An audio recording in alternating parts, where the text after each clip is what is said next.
नमस्कार दोस्तों, स्वागत है आप सबका magic of astrology YouTube channel में। यदि आप अपनी जन्म कुंडली का अध्ययन करवाना चाहते हैं, अपनी खराब ग्रह दशाओं के उपाय जानना चाहते हैं, कुंडली मिलान करवाना चाहते हैं, अपनी प्रॉब्लम्स के सॉल्यूशंस जानना चाहते हैं, अपने फ्यूचर से रिलेटेड प्रश्नों के उत्तर जानना चाहते हैं, तो आप हमसे हमारे व्हाट्सएप नंबर पर संपर्क कर सकते हैं। हमारा व्हाट्सएप नंबर जो आपको स्क्रीन पर दिख रहा है, इस नंबर पर आप हमें मैसेज करके अपॉइंटमेंट और पेमेंट से रिलेटेड सारी जानकारियाँ प्राप्त कर सकते हैं। वर्ष 2024 ये नया साल कैसा रहने वाला है मकर राशि के लोगों के लिए। आज चर्चा मकर राशि के वार्षिक भविष्यफल की करते हैं। मकर राशि के लिए पहले तो मैं आपको बता दूं कि एक खुशखबरी है। खुशखबरी क्या है?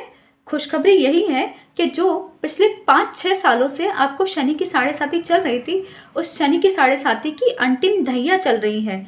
अब अंतिम ढैया वैसे तो 2023 में शुरू हो गई थी और पिछले 1 साल में अंतिम ढैया चल रही थी, लेकिन अब शनि अंश बल में भी बढ़ गए हैं। तो शनि क्या करते हैं अंतिम ढैया में? पिछले 5 सालों में 2 ढैया, प्रथम ढैया और मध्यम ढैया में शनि आपको जितना ज़्यादा मानसिक परेशानियां, चिंताएं देखते हैं, उन सब में एक तो कमी आ जाती है अंतिम ढैया में। और दूसरी बात, 5 सालों में शनि आपसे जितनी भी मेहनत करवाते हैं, जितना भी आपको अपने कंफर्ट जोन से बाहर निकाल के आउट ऑफ द बॉक्स सोचने के लिए मजबूर करते हैं, जितना आपको अपनी बाउंड्रीज, अपनी लिमिट्स को पुश करने के लिए मजबूर करते हैं, जितनी ज़्यादा आपसे मेहनत करवाते हैं, आपको कर्मठ बनाते हैं, उन सारी चीज़ों का रिजल्ट वो आपको अपनी अंतिम ढैया में ही देते हैं। तो ये आपके रिजल्ट का टाइम है, आपको खुश होना चाहिए। अब शनि आपको भरपूर रिजल्ट देंगे क्योंकि अब शनि अंश बल में भी बढ़ गए हैं। पूरे साल आपको शनि की वजह से धन लाभ देखने को मिलेगा। शनि आपके धन के स्थान पर बैठे हुए हैं, आपको जबरदस्त धन देखने को मिलेगा। आप धन के आवागमन में कोई कमी नहीं रहेगी पूरे साल, और आपका संचित धन भी बढ़ेगा। और जो मेहनत आपने पिछले 5 सालों में की है, जितना पेशेंस आपने रखा है पिछले 5 सालों में, पेशेंस रख के मेहनत की है, उन सारी मेहनत का आपको अच्छा परिणाम धन के रूप में देखने को मिलेगा कि आपका धन बहुत बढ़ेगा। लेकिन शनि क्योंकि साढ़े साती चल रही है, तो साढ़े साती की वजह से आपको थोड़ी बहुत मानसिक परेशानियां, चिंताएं तो लगी ही रहेंगी। अब ये कुटुंब का स्थान भी है। कुटुंब के स्थान पे बैठ के शनि वैसे तो इतने बुरे नहीं है, कुटुंब से आपका जो है इतना ज़्यादा वैचारिक मतभेद और इतना ज़्यादा कलह नहीं रहेगी, लेकिन थोड़ा बहुत आपको कुटुंब के प्रति ये उदासीन करके रखेंगे। और पैतृक संपत्ति के मामले अगर आपके चल रहे थे, वाद विवाद अगर आपके चल रहे थे पिछले 5 सालों से, तो उन मामलों में भी आपके जीत होने वाले, क्योंकि शनि अब यहीं बैठे हैं। तो यहाँ से हम पैतृक धन को भी देखते हैं, तो शनि आपको ये पैतृक धन भी दिलाने में, और जो भी वाद विवाद और मामले पहले चल रहे थे, जिनकी वजह से भी शनि आपको उन समस्याओं में डाल के भी आपको परेशान कर रहे थे, अब शनि उन्हीं मामलों में आपको रिजल्ट देने वाले हैं। तो ये भी एक अच्छी बात है। अब यहाँ से बैठ के तो शनि आपको अच्छा लाभ ही दे रहे हैं। थोड़ी बहुत मानसिक परेशानियां, चिंताएं अभी भी बनी रहेंगी, क्योंकि इंस्टेंट रिजल्ट तो नहीं देते। शनि स्लो ग्रह हैं, धीरे धीरे ही आपको रिजल्ट देंगे, लेकिन शनि यहाँ बैठ के आपके लिए अच्छा ही करेंगे। यहाँ से शनि तीसरी दृष्टि आपके 4th हाउस पे डालेंगे। तो जब तक देवगुरु यहाँ हैं, 1 जनवरी से लेकर 1 मई तक, जब तक देवगुरु आपके 4th हाउस में है, तब तक शनि की इस तीसरी दृष्टि से आपका बचाव होता रहेगा, क्योंकि शनि की दृष्टि विच्छेदात्मक है और ये शनि की नीच की राशि भी है। तो शनि इस स्थान पर दृष्टि डाल के ये आपको पारिवारिक कलह और परिवार में मनमुटाव और सुख शांति में कमी देने वाले हैं। इस चीज़ से आपका बचाव हो जाएगा मई के महीने तक, क्योंकि तब तक देवगुरु यहाँ बैठे हुए हैं। ये शनि की कुदृष्टि के सारे परिणामों को संभाल लेगी और किसी भी तरह की बाधा आपके सुख साधनों में नहीं आने देंगी। हालांकि शनि की दृष्टि यहाँ पर बढ़ जाने से ये भी हो सकता है, ये धन का स्थान है और ये जो स्थान है 4th हाउस, यहाँ से हम भूमि, भवन और वाहन देखते हैं। तो शनि यहाँ पे दृष्टि डाल के खास तौर से आपको नई जमीन, नया घर और नई गाड़ी दिलवा सकते हैं, और ये आपको अच्छे सौदे दिलवाएंगे शनि की दृष्टि यहाँ पे पड़ने की वजह से। तो शनि आपको भूमि, भवन, वाहन का सुख तो देंगे। चाहे गुरु यहाँ से ट्रांजिट करके नेक्स्ट हाउस में चले भी जाएं, 5th हाउस में चले जाएं, तब भी शनि आपको साल भर ये अच्छे मौके देती रहेंगी कि आप कोई नया घर, गाड़ी, बंगला, जमीन खरीदना चाहते हैं इत्यादि, तो शनि की दृष्टि उसमें हेल्प करेगी। धन के मामले से भी ये आपको हेल्प करेंगे। और माता के स्वास्थ्य को भी हम यहाँ से देखते हैं, तो शनि की दृष्टि माता के स्वास्थ्य के लिए थोड़ी सी अच्छी नहीं है। तो आपके माता के स्वास्थ्य में उतार चढ़ाव बना रहेगा। जब तक देवगुरु यहाँ पे हैं जनवरी से मई के महीने तक, तब तक तो आपका माता का स्वास्थ्य ठीक रहेगा। लेकिन जब देवगुरु का ट्रांजिट यहाँ हो जाएगा तब केवल शनि की दृष्टि यहाँ पड़ने की वजह से आपकी माता के स्वास्थ्य में समस्याएं आ सकती हैं। इस मामले में आप थोड़ा सा ध्यान रखें। और शनि की सप्तम दृष्टि पड़ेगी यहाँ पर आपके 8th हाउस पर। 8th हाउस के लिए तो शनि की दृष्टि अच्छी है, आयु को बढ़ाने में सहायक होती है और रोगों से भी आपको बचाती है, ये तो अच्छी बात है। और यहाँ से हम रिसर्च वर्क भी देखते हैं, तो जो रिसर्च फील्ड के विद्यार्थी हैं उनके लिए भी शनि की दृष्टि अच्छी है, कोई समस्या नहीं है शनि की दृष्टि से। अब शनि की 10वीं दृष्टि आपके आय के स्थान पे पड़ेगी। अब ये कितना अच्छा संयोग है, इसीलिए तो शनि की अंतिम ढैया जो होती है वो आपके लिए शुभकारी होती है, अच्छे रिजल्ट देती है। किस तरह से? क्योंकि शनि अंतिम ढैया में खुद धन स्थान पे बैठे होते हैं और दृष्टि डालते हैं आपके आय स्थान पे, धन और आय का संबंध बना देते हैं। शनि जहां बैठते हैं वहां की वृद्धि तो करते ही हैं, तो धन में तो ये आपकी वृद्धि करेंगे ही, ये आपके कुटुंब में भी वृद्धि करेंगे, या आपको कुटुंब में भी अच्छे रिजल्ट देंगे, आपके नए रिश्ते भी जुड़ सकते हैं। इस तरह की चीजें भी शनि आपको देंगे, इस मामले में भी अच्छे रिजल्ट देंगे। और आपका संचित धन भी बढ़ेगा, ये आपके आय के स्रोत बढ़ाएंगे।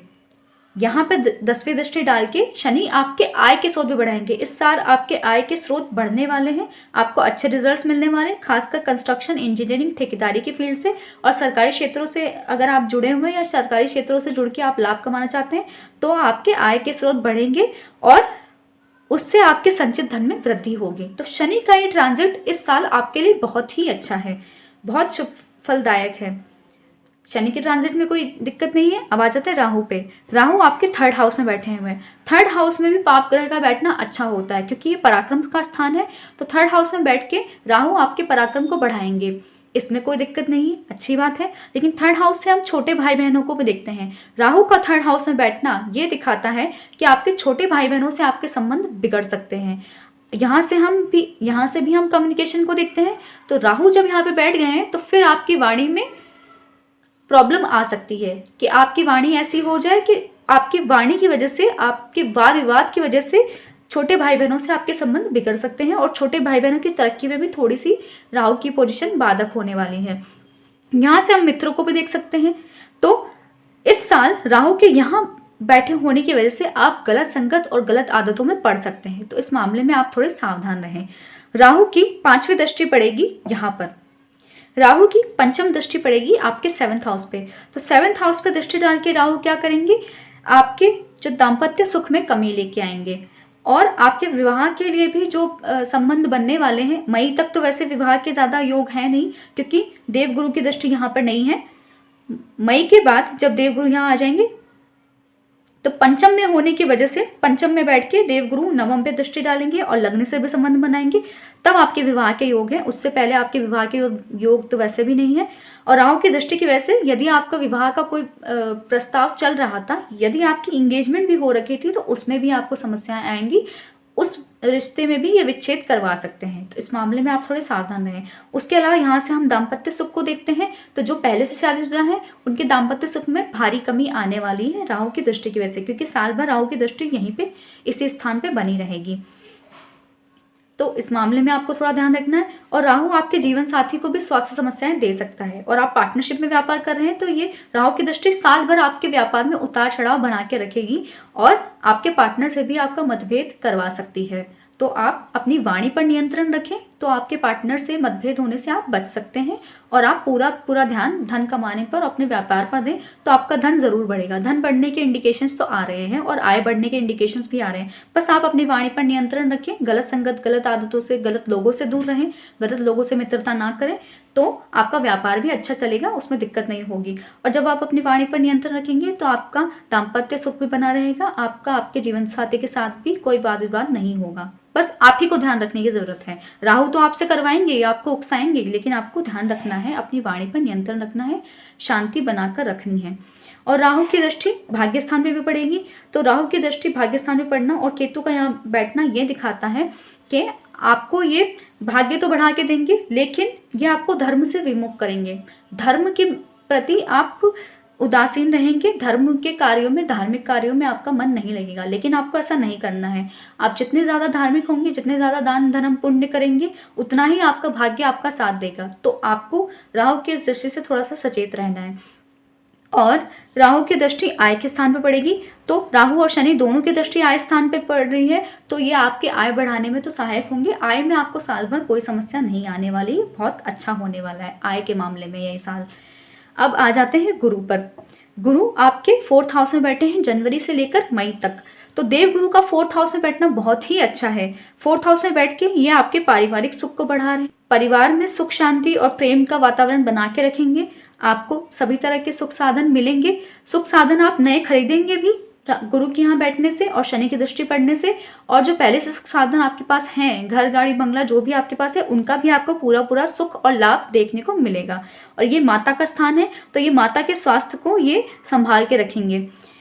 जनवरी से लेकर मई तक शनि की दृष्टि पड़ने के बावजूद भी देव गुरु यहाँ बैठ के ये आपकी माता के स्वास्थ्य को संभाल के रखेंगे, माता के स्वास्थ्य में उतार चढ़ाव आने से रोकेंगे। और यहाँ से जब हम माता को देखते हैं, ये माता का स्थान है और देव गुरु धार्मिक कार्यों को, धर्म को दिखाते हैं, भाग्य को भी दिखाते हैं, तो आपकी माता इस टाइम ड्यूरेशन में जनवरी से लेकर मई तक धार्मिक कार्यों में संलग्न रहेगी। आपकी माता दान धर्म पुण्य करती रहेंगी इस टाइम ड्यूरेशन तक, और आपकी माता द्वारा किए गए दान धर्म पुण्य से आपके भाग्य में वृद्धि होगी, तो ये अच्छी बात है। आपके घर में इस टाइम ड्यूरेशन में मांगलिक कार्य और धार्मिक कार्य, धार्मिक अनुष्ठान हो सकते हैं, पूजा पाठ हो सकते हैं, ये बहुत अच्छी बात है।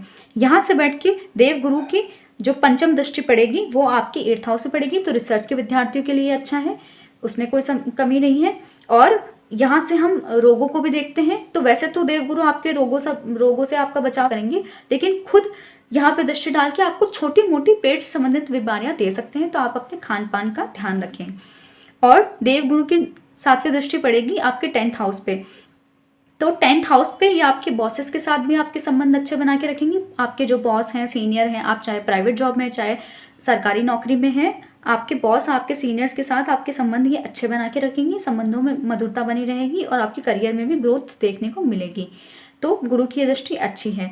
उसके बाद गुरु की जो दृष्टि पड़ेगी वो आपकी खर्च के स्थान पे पड़ेगी, तो कोर्ट कचहरी में जो भी आपके मामले लंबित थे, पेंडिंग थे, उसमें भी गुरु आपकी हेल्प करेंगी कि ये आपको उन मामलों में बचाएंगे भी, बचाव भी करेंगे आपका, और उन मामलों के जो रिजल्ट्स आएंगे वो भी आपके फेवर में आएंगे। और गुरु यहाँ से दृष्टि देके आपके जो गलत खर्चे हैं उनको रोकेंगे और सही जगह पे आपका धन लगवाएंगे, सही जगह पे आपका पैसा खर्च करवाएंगे, तो गुरु की ये दृष्टि अच्छी है।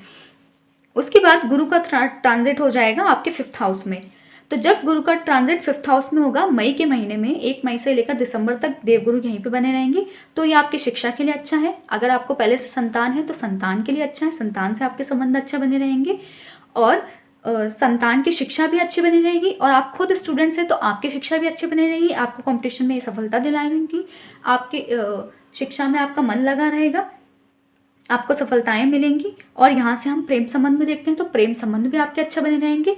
और यहाँ पे बैठ के देव गुरु दृष्टि डालेंगे भाग्य के स्थान पे और आपके राशि पर भी, तो इन तीनों स्थानों पे दृष्टि डालने की वजह से ये भी हो सकता है कि देव गुरु ऐसी सिचुएशन बनाएंगे कि आप अपने प्रेम संबंधों को विवाह में परिणीत कर सकते हैं। ये आपके लिए अच्छा टाइम पीरियड है।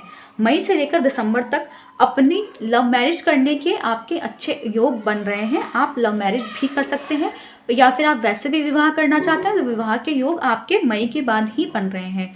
और संतान प्राप्ति के योग भी बन रहे हैं। यहाँ बैठ के गुरु संतान के कारक हैं, तो वो आपको संतान दिलाने में भी पूरे सहायक होंगे। मई के बाद जो भी कपल संतान प्राप्ति के लिए प्रयास कर रहे थे उन्हें मई के बाद ज़्यादा अच्छी तरह से प्रयास करना चाहिए और डॉक्टरी सहायता भी ले लेनी चाहिए, आपको संतान प्राप्ति ज़रूर हो जाएगी।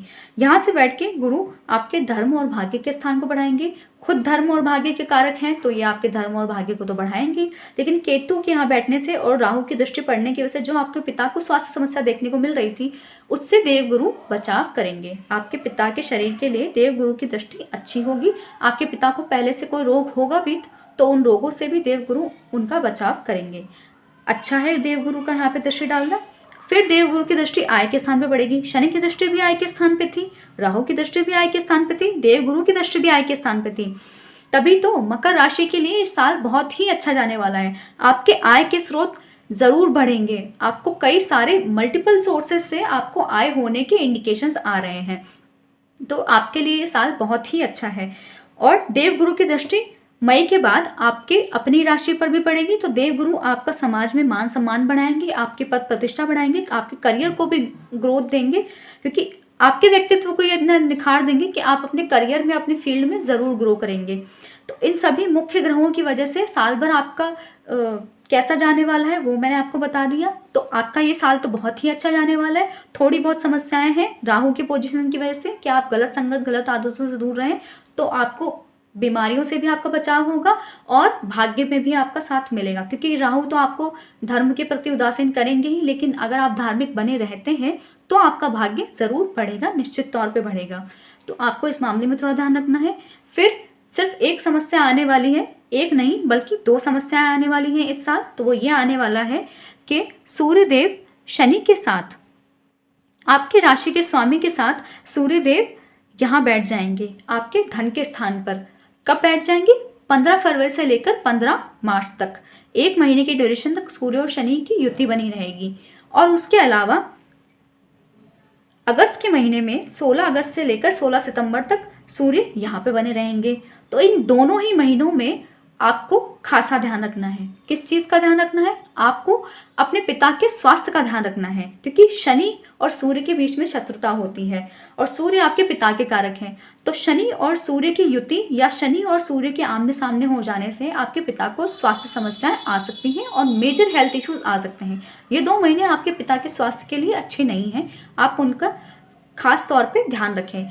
और इन 2 महीनों की टाइम ड्यूरेशन में, मतलब फरवरी से लेकर मार्च तक, 15 फरवरी से 15 मार्च तक और 15 अगस्त से लेकर 15 सितंबर तक, इन 2 महीनों में आप इस बात का भी ख्याल रखें कि आप अपने पिता का सम्मान करें, अपने पिता को भरपूर सम्मान दें और उनके साथ वाद विवाद करने से बचें। आपका मतभेद होता भी है तब भी आप शांतिपूर्वक उन्हें अपनी बात समझाएं, उनसे वाद विवाद ना करें, क्योंकि इससे आपके भाग्य पे भी असर पड़ेगा।